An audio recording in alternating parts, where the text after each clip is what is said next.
Salam dəyərli izləyicilər, 16 fevral 2026-cı il təbibin icraçı direktoru Vüqar Qurbanov vəzifəsindən azad edilib və artıq onu kimin əvəz edəcəyi də məlumdur. Dəyərli izləyicilər, xəbərə keçməzdən öncə burada üstəgəl işarəsinə toxunaraq kanalımıza abunə ola bilərsiniz.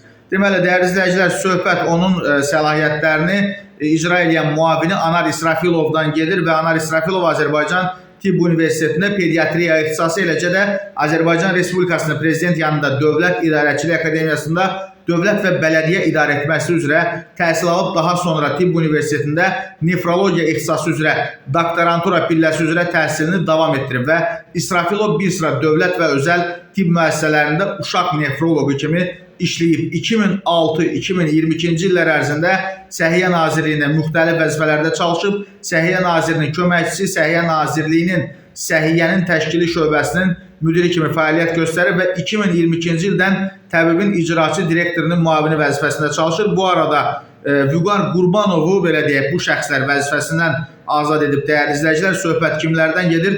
Təbib rəhbəri qurumun müşahidə şurası üzvlərinin belə deyək, qərarı ilə vəzifədən azad olunur. Təbibin müşahidə şurasının sədri isə Zaur Əliyevdə ekranlarınızda görürsünüz və bugün müşahidə şurasının növbəti iclası keçirilib, belə bir qərar verilib. Müşahidə şurasının üzvləri isə bu şəxslərdir. İcbari tibbi sığorta üzrə Dövlət Agentliyinin İdarə Heyətinin sədri, Azərbaycan Respublikası Səhiyyə Nazirinin müavini, İcbari tibbi sığorta üzrə Dövlət Agentliyinin İdarə Heyəti sədrinin müavini, Azərbaycan Respublikası Əmək və Əhalinin Sosial Müdafiəsi Nazirinin müavini, Səhiyyə İşçiləri Həmkarlar İttifaqının sədri.